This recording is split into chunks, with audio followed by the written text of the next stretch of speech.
Hi, it's me again with Corel Draw Tips and Tricks, and somebody just trying to make this ornament, and they want object to path, and it's object to path is pretty cool, but you can see I've done it with just 4 of the objects instead of the all, and it doesn't, to me, it doesn't curve it around like text to path does. So here's what you could do, and I just noticed on his, he's got three items: a Christmas tree, a snowflake, and an eye with a hole in it. But there's an eye with a hole in it every other time. So here's what I suggest to do, and I think it'd be pretty cool. I've drawn this and put it in the center of the page and hit P. I'm going to take that and hit P. That doesn't really matter. And then I'm going to move them up just out of the way. I'm going to ungroup this group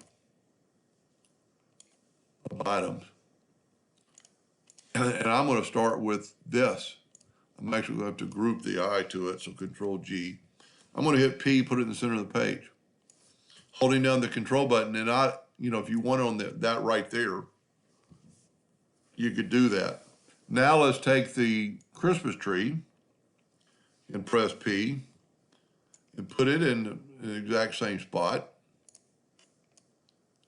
and get it maybe a little bit lower. Okay. And then double click on it and move the rotation to the center of the page. And then rotate that Christmas tree to about where you want it. You could actually go a little bit closer. Okay. Now we'll do the same thing with the star, that's a star, and bring it up till it's about there. Double click on it, get to the center, and rotate it to about where you want it. Actually, a little bit more maybe. And then we don't need this one because we can make a duplicate of this one, Control D, and bring the rotation to the center and bring our Control D one to here. And if you were doing this for real, you'd want to quite possibly measure them or whatever. So now let's Control G and group this. Now the odds of it coming out perfect aren't very good, but we might get lucky. Control D and make a duplicate of it. Move our rotation to the center, and then just start rotating them. Well, you know what? We didn't maybe need that second eye. I was thinking we were. Let's back up here. I was thinking we needed that second eye. Let's break them apart.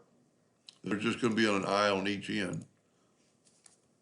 All right, let's group these together. Control G. Control D and make a duplicate of it. Move the rotation to the center. Rotate it to about where you think it ought to be. That is, we need to go 30 to make it equal inside inside the circle. Then Control D, and I must be off center. Let's just erase those. Let's make sure our rotation is in the center. That's why I like using indexing lines, because we can see if it's in the center for sure. And it is. So let's rotate it 60. I didn't make a duplicate. Control D, rotate it 60. Control D. Now it's tracking all the way around perfectly. Now we just happened to get lucky in the way I picked it, that it'll work. If it's too close, you can always enlarge the circle or move the gap. But then we can delete that circle and we have those items. And what's so cool about it, you can make this any shape you want. Let's Control G. He said something in the 3.5 inch ornament, so this is only 2. So I'm guessing that's the inside and this is the outside. So sometimes it's easier not to use text to path or object to path, because it works with some things, but you only really start with one item as far as what I've done. And if you look, we're dead on. The indexing lines is right. So I just got extremely lucky with my placement. Anyway, I hope that answered his question, and thank you for watching.